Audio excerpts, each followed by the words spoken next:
नमस्कार मैत्रिणींनो, आज आपण बनवतो हे बघा, एक वांगी. म्हणजे तुमच्या लक्षातच आलं असेल आज काय आहे. आज आहे वांग्याचं भरीत. चला आज वांग्याचं भरीत बनवूया. अशी मोठी मोठी वांगी घ्यायची आणि त्याला तेल लावून तेल लावायचं असं आणि ही गॅसवर चांगली भाजून घ्यायची. असं तेल लावलं की ती लगेच साल निघते त्याची. एक 5 मिनटं गॅसवर जरी ठेवली तरी लगेच साल निघून जाते. म्हणजे वांगी भाजून घे. वांग्याच्या भरीतासाठी साहित्य बघा. हा कांदा मोठा घ्यायचा किंवा 2 कांदे घ्यायचे. कांदा, टॅमॅटो, आलं लसूण पेस्ट, लाल तिखट, हळद, धणे जिरे पावडर आणि गोडा मसाला, मीठ, जिरं मोहरी आणि शेंगदाणे आणि तेल. पहिलं गॅसवर कढईतून तेल तापवून घ्यायचं. तेल तापलं की त्यात जिरं मोहरी घालायचं. मोठा गॅस करायचा. तेल जरा भरपूर घालायचं. निदान 2 चमचे तरी तेल घालायचं. 2 पळी. त्यामध्ये तेल कढलं की थोडीशी जिरं मोहरी घालायची. जिरं मोहरी घातली की कांदा टॅमॅटो परतून घ्यायचा. कांदा नसताना मोठा गॅस करायचा सुरुवातीला. तेल तापलेलं आहे त्यामध्ये जिरं मोहरी घातली आणि कांदा घालायचा. कांद्यामध्ये हे शेंगदाणे घालायचे. एवढे तुम्हाला हवे तेवढे. काहींना आवडतात, काहींना नाही आवडत.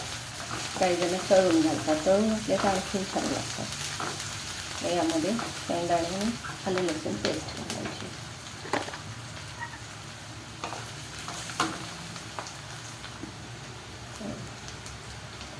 आलं लसूण पेस्ट चांगलं परतून घ्यायचं. त्यावेळेस मीठ घालायचं. अर्धा चमचा मीठ.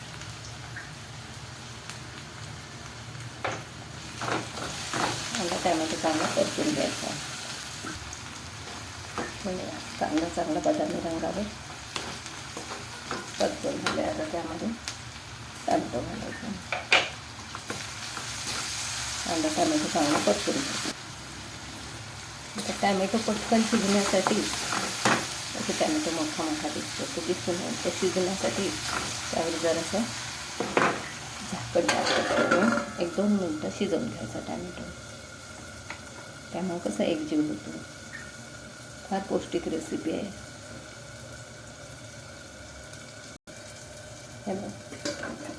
1-2 मिनटं चांगलं टॅमॅटो शिजवून घ्यायचा. कांदा टॅमॅटो चांगला शिजला. आपण मऊ बनवावा. अजून 1-2 मिनटं मी चांगलं शिजवून घेते. कांदा टॅमॅटो चांगला शिजलेला. आता यामध्ये आपले मसाले घालायचे. गॅस बारीक करायचा. असं हे करून घेतलं ना, मॅश करून, ते आणखी छान लागतं. कांदा टॅमॅटो अजून चांगला शिजला जातो. आता यामध्ये सगळे मसाले ॲड करायचे. चटणी घालायची. चटणी ही तेलातच घालायची नाही, त्यामुळे कसं रंग पण येतो. आणि हळद, धणे जिरे पावडर मी एकत्रच ठेवते. त्यामुळे कसं आपल्याला सगळीकडे शोधायला लागत नाही. चांगलं परतून घ्यायचं.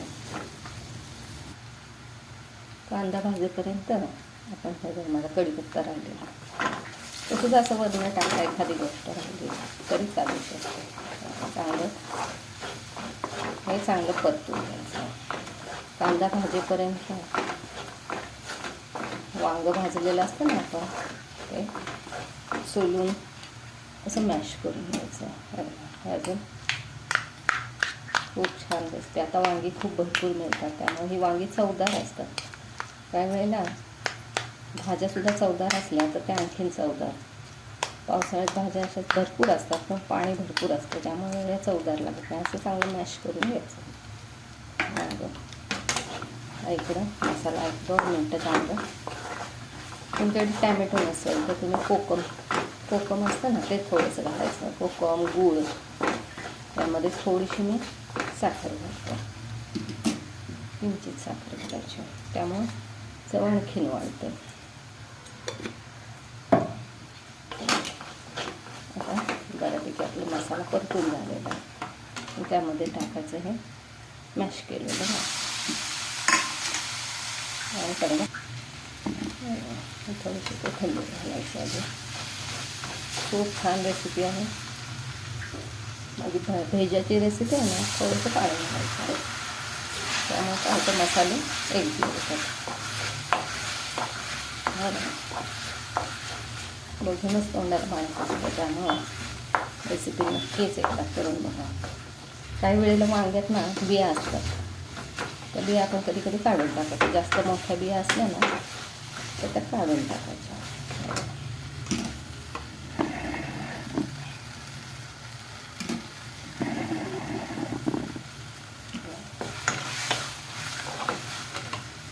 वांग्याचं भरीत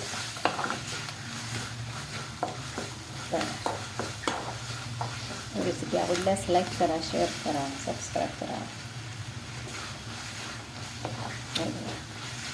दिसतानाच किती सुंदर दिसतं. त्यामध्ये थोडंसं शेंगदाण्याचा कूट घालायचा. काही जण घालत नाही, काहींना आवडतं, काहींना नाही आवडत. 1 चमचाभर तरी घालायचा, म्हणजे मिळून येतं. खाण्यासाठी तयार आहे वांग्याचं भरीत. एकदा नक्की करून बघा. व्हिडिओ आवडल्यास लाईक करा, शेअर करा, सबस्क्राईब करा. थँक्यू.